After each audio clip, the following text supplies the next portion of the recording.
Friends, welcome back to my channel lovely family blogs 4BHK. మేమైతే ఫైనల్గా ఈరోజు Victoria మెమోరియల్కి అయితే వెళ్తున్నామండి. పిల్లలు ఎప్పటి నుండో అడుగుతున్నారు, డాడీ తీసుకువెళ్ళు అని చెప్పేసి. ఎలాగో సమ్మర్ హాలిడేస్ కాబట్టి పిల్లలు ఇంట్లో ఉన్నారు, బోర్ ఫీల్ అవుతున్నారు అని చెప్పేసి మా హస్బెండ్ అయితే నిన్న సాటర్డే చెప్పారండి తీసుకువెళ్తామని చెప్పేసి. తనకి కూడా సండే హాలిడే కదా, సో అలా అయితే బయలుదేరామండి. బైక్ మీద వెళ్దాం అనుకున్నాం కానీ పిల్లలకి ఎండ అది ఇబ్బంది అవుతుందని చెప్పేసి బస్ అయితే ఇంకా ఫిక్స్ అయ్యామండి. బస్సులో వెళ్తున్నాం కానీ చాలా ఇరిటేట్ అయ్యామండి. ఎందుకంటారా, సిగ్నల్ పాయింట్స్ దగ్గర ఆపేసేవారు, బస్ స్టాప్స్ ఇలాగా స్టాప్కి ఆపుతూ వెళ్తూనే ఉన్నారు. అండ్ అందులోని ఇక్కడ చాలా హెవీ ట్రాఫిక్ అయితే ఉంటుంది. సో ఫైనల్లీ అయితే విక్టోరియా మాల్కి రీచ్ అయిపోయాం. ఫస్ట్ అయితే మా హస్బెండ్ వెళ్ళి టికెట్స్ అయితే తీసుకున్నారండి. అక్కడ పిల్లలు నాకు అప్పటికప్పుడు వల్ల వీడియో అయితే తీయడానికి అవ్వలేదు. సో మన ఇండియన్స్కి అయితే 50 రూపీస్ ఛార్జ్ చేస్తున్నారంటే, ఫారినర్స్కి అయితే 500 రూపీస్ ఛార్జ్ చేస్తున్నారంట. అండ్ నెక్స్ట్ బయట అయితే చాలా ఫుడ్ స్టాల్స్ ఉంటాయండి, లోపలికి అయితే అలౌ చేయరు. అండ్ అలాగే నాకు తెలియకుండా అయితే ఫుడ్ అయితే పట్టుకెళ్ళాను, పిల్లలు ఉన్నారు కదా అని. సో వాళ్ళైతే అలౌ చేయలేదు. ఒక ఆఫీసర్ అయితే పిల్లలు ఉన్నారు కదా అని ఎక్స్క్యూజ్ చేశారు. సో అతనికైతే చాలా థ్యాంక్స్.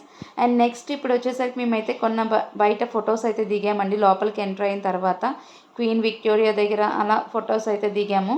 సో బయట గార్డెన్ అంతా కూడా చాలా బాగుంటుందండి. ప్లేస్ లెంత్ అంతా వచ్చేసి 64 ఎకర్స్ అయితే ఉంటుందంటండి.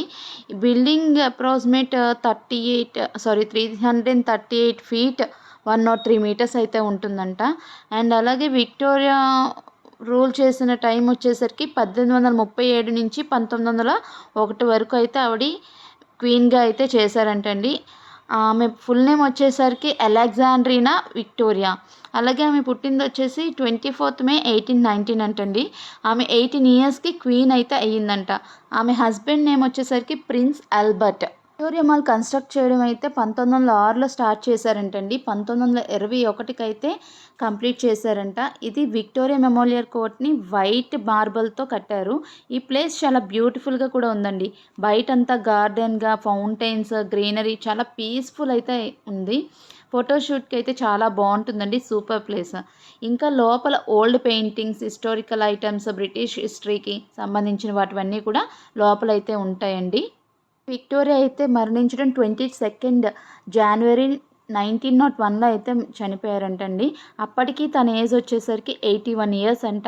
ఆమెకి జ్ఞాపకార్థంగా ఇది కట్టడం అయితే జరిగిందంటండి. విక్టోరియా మెమోరియల్ కోర్ట్ని అయితే కనుక 1921 అండ్ పబ్లిక్ టూరిస్ట్ ప్లేస్గా అయితే ఓపెన్ చేశారంటండి. అప్పటి నుంచి ఇది కోల్కతాలో one of the best tourist స్పాట్గా అయితే చెప్పడం జరిగిందండి. చాలా బాగుందండి, టూరిస్టులకి అయితే చాలా మంచి ప్లేస్ అని చెప్పచ్చు. అండ్ అలాగే ఇలా సమ్మర్ హాలిడేస్లో పిల్లలకి ఒకసారి ఇలా హిస్టారికల్ ప్లేసెస్కి తీసుకొచ్చి పిల్లలకి చూపిస్తే వాళ్ళకి కూడా కొంచెం మైండ్ అనేది కొంచెం బాగుంటుందండి. సో ఇదైతే మాకు బాగా నచ్చింది ఎక్స్పీరియన్స్. అండ్ అలాగే ఇప్పుడైతే మేము ఒక దగ్గర కూర్చుని అయితే పిల్లలకి ఫుడ్ అయితే ఫీడ్ చేసేస్తున్నాము. వాళ్ళు తినేసిన తర్వాత మేము కూడా కొంచెం అయితే తినేసి ఇంకైతే స్టార్ట్ అయిపోయామండి. లోపలికి వెళ్ళడానికి అయితే స్టార్ట్ అయిపోయాము. మొత్తం అంతా కూడా గ్రీనరీయేనండి, బాగుంటుంది చాలా చల్లగాను. కానీ బెస్ట్ ఏంటంటే సమ్మర్లో కన్నా కొంచెం నార్మల్గా ఉన్న టైంలో వస్తే చాలా బాగుంటుంది. ఈ సమ్మర్లో ఏంటంటే మనం డిహైడ్రేట్ అయిపోతామండి, పిల్లలు కూడా చాలా చిరాకు అయిపోతారు. సో సమ్మర్లో అయితే కొంచెం నాకైతే బెస్ట్ అనిపించలేదు. నార్మల్ టైంలో అయితే బెస్ట్, వింటర్ సీజన్ ఆ టైంలో అయితే. సో లోపలికైతే ఎంటర్ అయిపోతున్నామండి. చూసారా పాత్ అంటే కూడా ఎంత బాగుందో. ముందైతే ఇక్కడంతా వాటర్ ఫ్లో అయ్యేదంటండి. సో ఆ వాటర్ని అంతా కూడా స్టాప్ చేసేసారు. ఇప్పుడు లోపలికైతే ఎంటర్ అయిపోతున్నామండి. ఫస్ట్ స్టార్టింగ్లో అయితే చెకింగ్ చేస్తారండి బ్యాగ్స్ అన్నీ కూడా. చూడండి లోపలంతా కూడా ఇలాగా హిస్టోరీకి సంబంధించినవన్నీ కూడా కోల్కతా కల్చర్ గురించి కానీ వాటి గురించి కానీ మొత్తం అంతా కూడా లోపల మ్యూజియంలో అయితే పెట్టడం జరిగింది. ప్రతిదీ కూడా కలకత్తాలోని చేనేత వస్త్రాలు కానీ, రాణిగారికి సంబంధించినవి కానీ ప్రతిదీ కూడా ఇలా డిస్ప్లేలో చూడండి విక్టోరియా అండి ఆవిడ రాణిగారు. సో అలాగ మొత్తం అంతా కూడా నేనైతే నాకు తెలిసినంత వరకు అయితే నేను క్యాప్చర్ చేయడం అయితే జరిగింది. నేను ఎంతకన్నా ఇంకా ఏం చెప్పలేనండి, నాకు అంత అనుభవం అయితే లేదు. నాకేదో తెలుసుకున్నదైతే కొంచెం అయితే మీకు ఎక్స్ప్లెయిన్ చేశాను. ఇక్కడ ప్రతిదీ కూడా అక్కడ ఎలా కన్స్ట్రక్ట్ చేశారు, ఎలా స్టార్ట్ అయింది, ఇవన్నీ కూడా పెట్టారండి.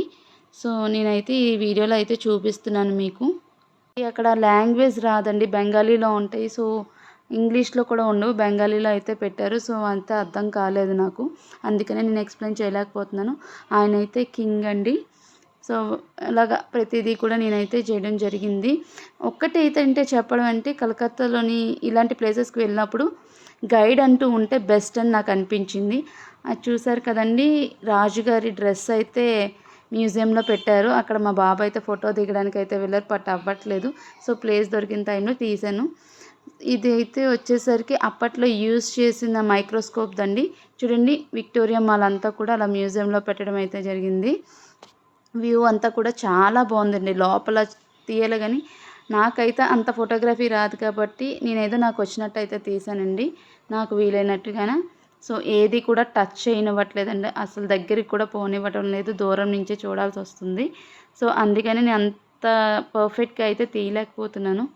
కానీ ఈ సమ్మర్లో పిల్లల్ని తీసుకుని అయితే మనం వెళ్ళామనుకోండి, చాలా బెస్ట్ ఎక్స్పీరియన్స్ అయితే చేస్తాము. అప్పట్లో మ్యూజిక్ ఇన్స్ట్రుమెంట్స్ కూడా పెట్టారు, చాలా బాగుంది. అండ్ మొత్తం కోర్ట్లో ఎలా ఉండేదో అదంతా కూడా వాల్ పెయింటింగ్ రూపంలో అయితే పెట్టారండి. చూడండి, పైన అంతా కూడా చాలా బెస్ట్గా డిజైనింగ్, అప్పట్లో ఎలా ఉండేదో డిజైన్ అంతా కూడా, కన్స్ట్రక్షన్ కూడా, ఎవ్రీథింగ్ అంతా కూడా చాలా బాగుంటుందండి. కోర్ట్‌కి మార్నింగ్ కన్నా ఈవినింగ్ అయితే చాలా బెస్ట్ అని చెప్పొచ్చండి. ఎందుకంటే ఈవినింగ్ కోర్ట్ లోపలైతే పంపించరు కానీ బయటైతే చాలా బాగుంటుందండి. ఎందుకంటే లేజర్ లైట్ షో ఉంటుందంట. మొత్తం బిల్డింగ్ మీద అంతా కూడా లేజర్ లైట్స్ అవి వేసి మొత్తం బెంగాల్ కల్చర్ గురించి కానీ, బ్రిటిషర్స్ ఇక్కడ చేసినవన్నీ కూడా ఎక్స్ప్లెయిన్ చేయడం అయితే జరుగుతుందంట. మార్నింగ్ అయితే పార్క్, ఫౌంటైన్స్ ఫోటోగ్రాఫ్కి అయితే బాగుంటుందండి. అలాగే లోపల మ్యూజియం చూడడానికి. ఇలాంటి ఇంట్రెస్టింగ్ హిస్టారికల్ ప్లేసెస్ అయితే వెళ్ళాలని చెప్తాను. గైడ్తో వెళ్తే ఇంకా బెస్ట్. అండ్ అలాగే Victoria memorial lights and 3D projection అయితే చాలా బాగుంటుంది. ఇందులో అయితే ఏంటంటే 3 లాంగ్వేజెస్లో అయితే వేస్తారంటండి. ఒకటి బెంగాలీ, బెంగాలీ వచ్చేసరికి ట్యూస్డే, ఫ్రైడే, సాటర్డే వేస్తారండి. ఇంగ్లీష్ వచ్చేసరికి వెడ్నెస్డే అండి. Hindi Thursday and Sunday. Timings వచ్చేసరికి 6:30 టు ఆ టైంలో వేస్తారండి. 45 మినిట్స్ అయితే షో వేస్తారంట. మండే వచ్చేసరికి హాలిడే అంటండి. And next some external holiday, national హాలిడేస్లో కూడానా. అలాగే బిల్డింగ్ అంతా కూడా చాలా ఓవరాల్గా చాలా బాగుందండి. లోపల అంతా కూడా చాలా ఇంపార్టెంట్వి అయితే తెలుసుకోవచ్చండి. మనం హిస్టరీ గురించి కానీ ఏదైనా బాగా ఇంట్రెస్టింగ్ ఉన్న వాళ్ళైతే చాలా బాగా క్యాప్చర్ అయితే చేయగలరు. సో నాకు తోచిందైతే నేనైతే తీసానండి. సో ప్రతిదీ వాళ్ళు యూజ్ చేసిన థింగ్స్, గన్స్ కానీ, పెన్స్ కానీ, ఎవ్రీథింగ్ అయితే మ్యూజియంలో ఉన్నాయండి. చాలా బాగుంది. నాకైతే బెస్ట్ ఎక్స్పీరియన్స్ అయితే అయ్యిందండి మా టూరిస్ట్ ప్లేస్ ఇదొకటి. సో నెక్స్ట్ అయితే పిల్లలకి కూడా మనం ఇదంతా కూడా చూపించామంటే ఏమవుతుందంటే వాళ్ళకి తెలుసుకుంటారు. వాళ్ళు ఎలా బ్రిటిషర్స్ రూల్ చేశారు, నెక్స్ట్ ఇక్కడ ఏమేమి అయినవి, ఇవన్నీ ఇలాంటి మ్యూజియంస్ వాటికి తీసుకువెళ్తే వాళ్ళకి తెలుస్తుందండి కొంచెం కొంచెంగా. సో నాకేదో తెలిసిందైతే మీకు ఈ వీడియోలో అయితే చెప్తున్నాను. నాకు అంత తెలుసని నేనైతే చెప్పట్లేదు. సో వాళ్ళు యూజ్ చేసిన గన్స్ కానీ, పిస్టల్స్ కానీ అన్నీ కూడా అయితే ఇక్కడ మ్యూజియంలో పెట్టడం జరిగింది. సో నేను దగ్గరికి వెళ్ళి తీస్తుంటే కొంచెం వాళ్ళు ఒప్పుకోవడం లేదు. సో దూరం నుంచి అయితే క్యాప్చర్ చేశాను. అండ్ అలాగే వాళ్ళు యూజ్ చేసిన కత్తులు కానీ ఇవి అన్నీ కూడా పెట్టారండి అక్కడ. చాలా బాగుంది. ఇదైతే వచ్చేసరికి ఫిలిం తీస్తాం కదండి, మూవీస్ అవి కూడా వాళ్ళు చూసేవన్నీ కూడా పెట్టారండి. మన ఫ్రీడమ్ ఫైటర్స్ని కూడా అక్కడైతే పెట్టడం జరిగింది ఫొటోస్లోని.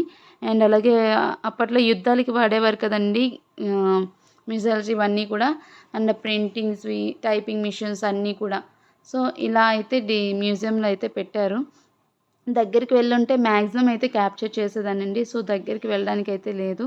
సో దూరం నుంచే తీయాలి కాబట్టి వీలైనంత వరకు అయితే క్యాప్చర్ చేశాను. వాళ్ళు చూసారు కదండి, అది ఫిష్తో అయితే సెంట్ బాటిల్ అంట, అది యూజ్ చేసేవారు అప్పట్లోని.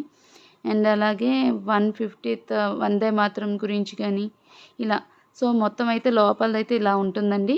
ఇంకా బయటికైతే వచ్చేసాము. బయటకు వచ్చేసి కొంచెం అయితే ఎంజాయ్ చేశారండి పిల్లలు అయితే బాగాన. అలాగే ఇది వన్ ఆఫ్ ద బెస్ట్ అని చెప్పొచ్చండి ఎక్స్పీరియన్స్. పిల్లలతో ఇలాగా పిల్లలకి ఇలా ఒక్కసారైనా చూపిస్తే మంచిదని నా ఒపీనియన్. మనకి కొంచెం ఇబ్బంది అవ్వచ్చు. కానీ ఇలాంటివనేవి పిల్లలకి చూపించడం వల్ల ఏంటంటే వాళ్ళ బ్రెయిన్ కొంచెం మారుతుందండి. ఎప్పుడూ మొబైల్స్ ఇంట్లో ఉంటూ బోరింగే కాకుండా అప్పుడప్పుడు పిల్లల్ని ఇలా బయటికి తీసుకొచ్చి వాళ్ళని కొంచెం ఎంజాయ్ చేయడానికైతే టైం ఇవ్వాలి. సో నేను కూడా ఎంజాయ్ చేశానండి అదే టైంలోని. కొన్ని పిక్స్ అవి దిగి చాలా బాగా అయితే ఎంజాయ్ చేశాము. అండ్ నెక్స్ట్ వచ్చేసరికి ఇంకా పిల్లలైతే అక్కడ ఆడుకుంటున్నారండి. ఈలోపు నేనైతే మా హస్బెండ్ తోటైతే ఫోటోషూట్ అయితే చేయించుకున్నాను. ఏదో కొంచెం అండి అలా చేయించుకున్నా. ఇదండి బయటైతే చాలా బాగుంటుంది. ఇంకా బయటికైతే వెళ్ళిపోయామండి. సో బయటికి వెళ్ళిపోయిన తర్వాత అక్కడైతే కొంచెం గార్డెనరింగ్గా ఉంటే అక్కడ కూడా కొంచెం అయితే ఫొటోస్ అవి దిగాము. సో మా పాప అయితే ఫ్యాన్ వదలట్లేదండి, అంత వేడిగా ఉంది. సో అది ఉండడం వల్ల అయితే కొంచెం హెల్ప్ అయిందండి చాలానా. సో పిల్లలతో వెళ్ళేటప్పుడైతే ఈ సమ్మర్లో కొంచెం ఇబ్బంది అవుతుంది. చాలా అంటే ఇంకా మరి తప్పదు, పిల్లల్ని అన్నీ చూపించాలి, అన్నీ చేయాలంటే కొన్నిటికి అడ్జస్ట్ అవ్వాలండి. సో వాళ్ళైతే బయటికి రాగానే బబుల్స్ అవి అమ్ముతున్నారు కదా, అక్కడైతే ఎంజాయ్ చేస్తున్నారండి. చిన్న పిల్లలకి ఇలాంటివి చూస్తే బాగా ఎంజాయ్ చేస్తారు. కొనమని అడిగారు కానీ అవైతే అంతగా బాగోవు కాబట్టి కొనలేదండి. ఆల్రెడీ ఇంతకు ముందైతే కొన్నాము. ఇవి యూజ్ చేసినవే కదా ఎందుకు అని చెప్పేసి ఇంక వదిలేసాం. వాళ్ళైతే ఊతుంటే కొంచెంసేపు అయితే ఎంజాయ్ చేశారు. సో ఇదండి ఇలాగా. అక్కడ బయట కూడా ఒకతను పెయింటింగ్ అయితే డ్రా చేస్తున్నారు. అది కూడా కొంచెం క్యాప్చర్ అయితే జరిగింది. కానీ అప్పటికి టైం అయిపోతుందని చెప్పేసి ఇంకా అయితే బయలుదేరిపోయాము. సో మీకు ఈ వీడియో నచ్చినట్టయితే లైక్ చేయండి, షేర్ చేయండి. అలాగే మరిన్ని వీడియోస్ కోసం అయితే నా ఛానల్ని అయితే సబ్స్క్రైబ్ చేయడం మర్చిపోకండి.